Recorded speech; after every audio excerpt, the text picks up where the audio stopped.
Salam saudara-saudaraku yang terkasih di dalam nama Tuhan Yesus. Pada saat ini kita akan mendengarkan sebagian dari kebenaran firman Tuhan. Namun sebelumnya mari kita bersatu di dalam doa. Bapa di surga, kami mengucap syukur atas segala berkat pertolongan Tuhan dalam kehidupan kami hingga sampai pada saat ini.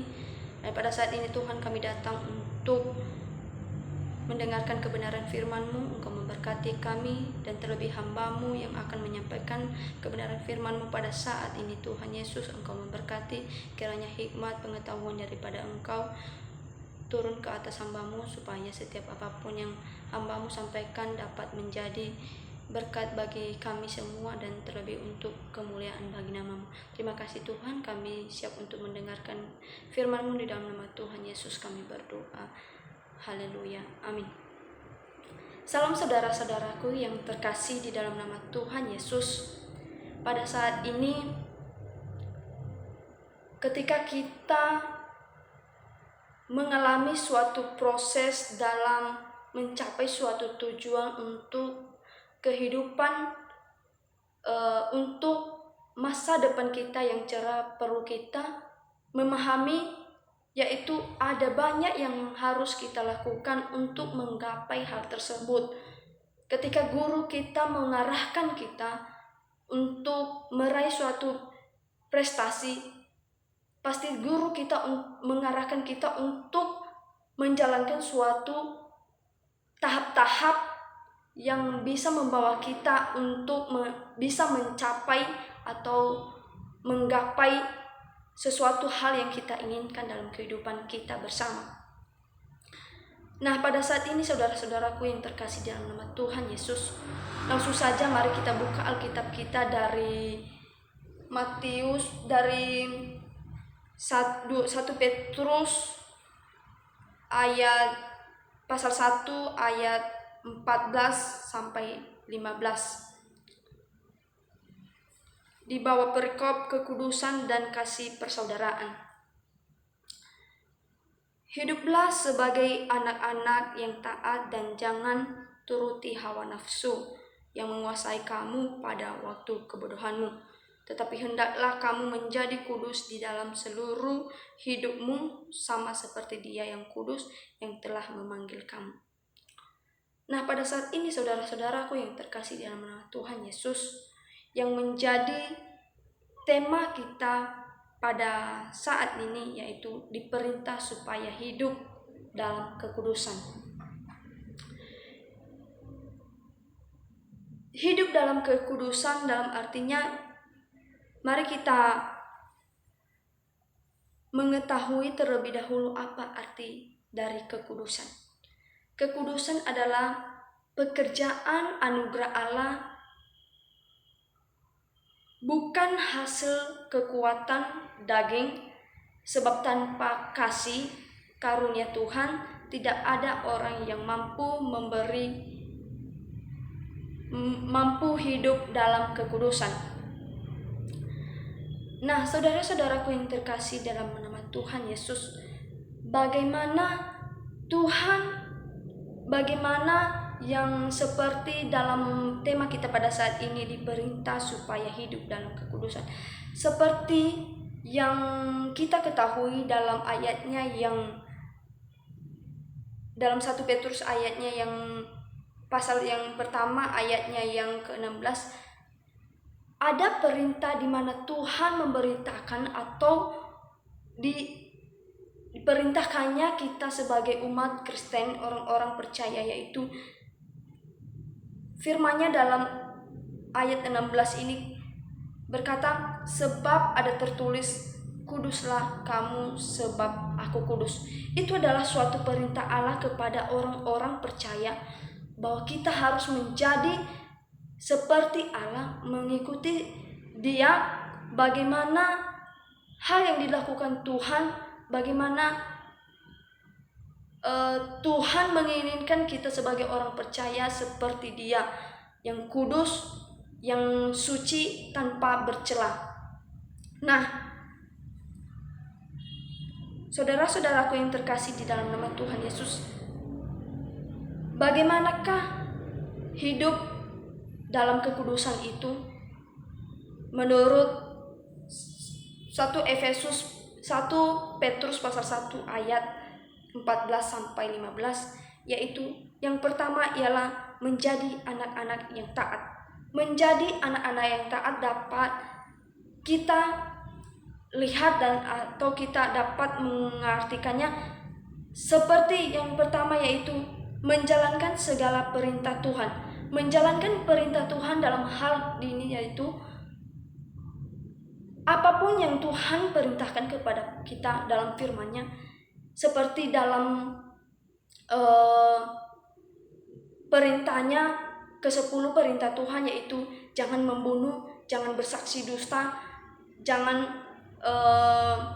berbohong, jangan mencuri atau jangan membunuh dan lain-lain sebagainya. Itulah adalah suatu ketaatan kita terhadap perintah Tuhan. Bagaimana kita menjalani hidup yang kudus seperti Tuhan tanpa bercela dan tanpa hal-hal yang tidak berkenan di hadapan Allah, yaitu dengan kita mentaati segala apapun yang Tuhan perintahkan kepada kita semua. Dapat kita lihat dari kehidupan Abraham, di mana dia telah diperintahkan Tuhan ke suatu negeri yang dia tidak ketahui di mana daerah tersebut, di mana tempat tersebut. Namun Abraham tanpa basa-basi, tanpa memberikan suatu argumentasinya kepada Allah, mengapa Tuhan, di manakah tempat ini? Tetapi Abraham di sini, saudara-saudaraku yang terkasih dalam Tuhan Yesus, dia tidak menanyakan di mana tempat yang Tuhan tunjukkan itu kepadanya, tetapi dia hanya untuk menjalankan apa yang Tuhan perintahkan. Tetapi hal itu adalah suatu hal yang sangat luar biasa dalam kehidupan kita pada saat ini, ketika Tuhan memberikan suatu perintah kepada kita untuk menjalankan suatu perintah ataupun berkunjung untuk melayani setiap orang-orang yang masih belum percaya kepada Tuhan. Marilah kita seperti Abraham, yang dimana dia taat kepada Tuhan. Dia percaya bahwa Tuhan memberikan suatu hal yang sangat baik dalam kehidupannya, bahwa perkataan Tuhan itu tidak pernah sia-sia dalam kehidupannya. Dan dapat kita juga yang kedua, yaitu tidak hidup menurut kedagingan, yaitu bisa kita lihat dari kehidupannya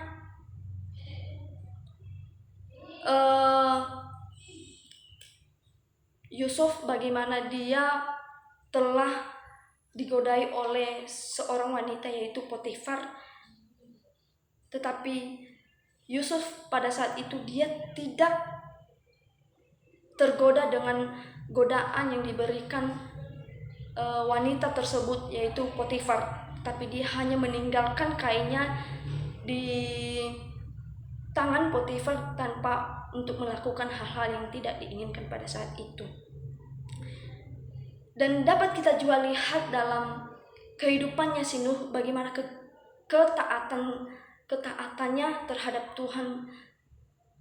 Ketika Tuhan memberikan dia suatu perintah untuk membangun Batra, tetapi Nuh menjalankan hal tersebut sesuai dengan apa yang Tuhan inginkan, sehingga pada saat itu hanya Nuh lah yang diselamatkan pada saat air bah datang ke seluruh dunia pada saat itu. Dan poinnya yang kedua yaitu diperintah supaya hidup dalam kekudusan, yaitu menurut 1 Petrus pasal 1 ayat 14-15, yaitu yang poinnya yang kedua itu kuduslah sebab aku kudus. Kuduslah sebab aku kudus. Itu adalah suatu perintah kepada Tuhan, bagaimana Ia telah memberitakan kepada kita supaya kita menjadi kudus seperti Tuhan. Yaitu kudus seperti Tuhan, kudus sebab aku kudus bisa kita lihat dari ayatnya yang ke-16. Dan di sini Tuhan memberikan bagaimanakah kekudusan itu, yaitu tidak bercacat, tidak bercela.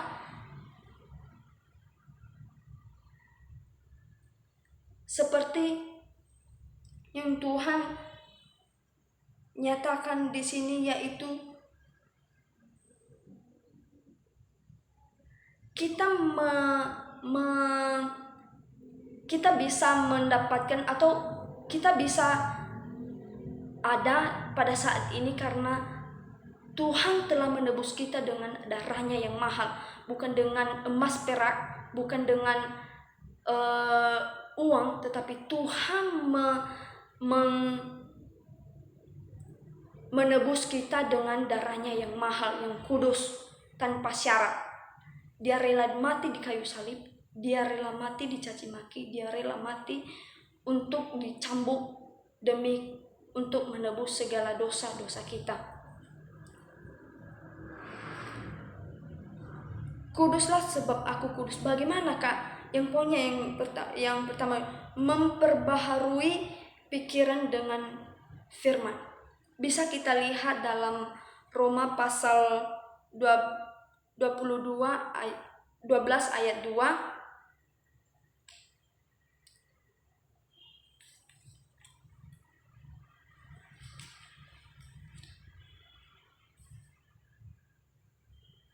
Yaitu janganlah kamu menjadi serupa dengan dunia ini, tetapi berubahlah oleh pembaharuan budimu sehingga kamu dapat membedakan manakah kehendak Allah, apa yang baik, yang berkenan kepada Allah dan yang sempurna.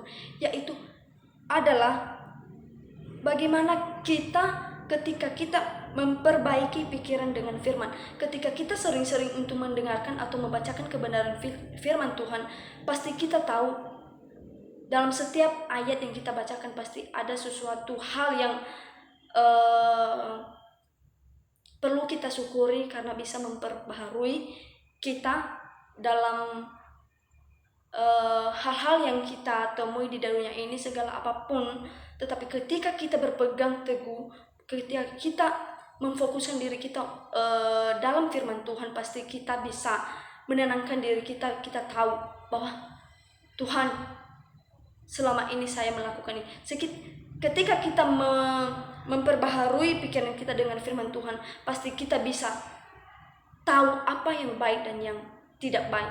Manakah yang sesuai dengan kehendak Allah, manakah yang sesuai dengan keinginan dunia ini yang fana. Yaitu yang kedua, yaitu fokus untuk menjadi seperti Yesus. Fokus menjadi seperti Yesus di sini, fokus untuk menjadi seperti Yesus isinya itu hal yang sangat luar biasa bagi orang-orang percaya. Menjadi seperti Kristus adalah keinginan setiap orang percaya, menjadi hal yang sangat membebaskan hati, membawa Allah memiliki keinginan yang sama seperti kita. Bahkan Alkitab juga mengatakan bahwa Allah menentukan orang percaya dari semula untuk menjadi serupa dengan gambaran anaknya. Bisa kita lihat dari Roma pasal 8. Roma pasal 8 ayat 29. Sebab semua orang yang dipilihnya dari semula, mereka juga ditentukannya dari semula untuk menjadi serupa dengan gambaran anaknya, supaya ia anaknya itu menjadi yang sulung di antara banyak saudaranya. Ya, benar saudara-saudaraku yang terkasih dalam nama Tuhan Yesus, bahwa kita sebagai orang percaya itu sangat luar biasa untuk memfokuskan diri kita sebagai seperti Kristus. Yaitu bisa kita lihat dari Matius. Di sini ada juga bagaimana kita memfokuskan diri kepada Yesus. Yesus Kristus di sini juga memerintahkan para rasulnya di awal pelayanan fananya. Di sini dikatakan di Matius pasalnya yang keempat, ayatnya yang ke-9, dikatakan di sini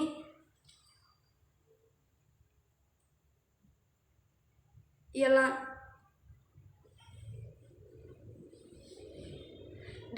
di ayatnya yang ke-19 dikatakan, Yesus berkata kepada mereka, mari ikutlah aku dan kamu akan kujadikan penjala manusia. Itu suatu hal perkataan Yesus kepada muridnya pada saat itu untuk bisa mengikuti Yesus menjadi sebagai orang yang percaya, menjadi orang-orang yang mau melayani orang-orang yang masih belum percaya kepada Tuhan, dapat membawa umat-umat atau jiwa-jiwa baru di hadapan Tuhan. Mengapa kita juga perlu mengikutinya, dan sewaktu kita melakukan ini, Juru Selamat akan memberkati kita di luar kemampuan kita untuk menjadi seperti yang Dia kehendaki. Mengikut Kristus artinya menjadi lebih seperti Dia. Itu artinya belajar dari sifatnya, yaitu memfokuskan atau fokus untuk menjadi seperti itu, yaitu menjadi pribadi Yesus, mengikuti apa yang telah Tuhan berikan, atau memperhatikan perilakunya Yesus, apa kebaikan yang Tuhan berikan, contoh-contoh yang Tuhan berikan kepada kita sebagai umat Kristen. Nah,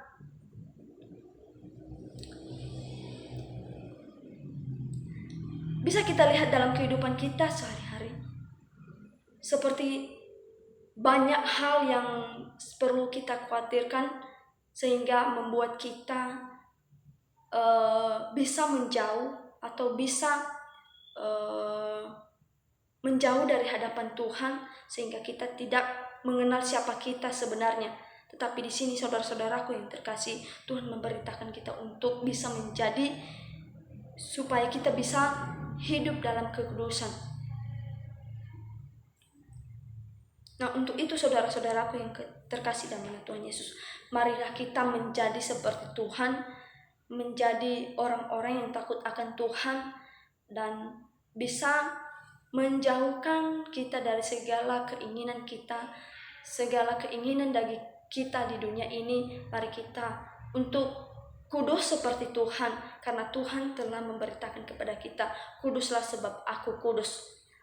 Demikian dari firman yang saya sampaikan pada saat ini. Untuk itu mari kita bersatu di dalam doa. Bapa di surga, terima kasih atas segala berkat dan pertolongan kepada kami. Kami telah mendengarkan kebenaran firman Tuhan. Engkau memberkati kami dalam setiap apapun yang kami sampaikan Tuhan. Kiranya semuanya itu berasal daripada Tuhan, dan Engkau tambahkan hikmat yang daripada Engkau Tuhan Yesus, supaya kami bisa memperoleh hikmat yang daripada Tuhan, dan kami bisa memperbaiki segala kesalahan-kesalahan yang kami alami pada saat ini. Terima kasih Tuhan, Engkau memberkati kami. Di dalam nama Tuhan Yesus kami berdoa mengucap syukur. Haleluya. Amin.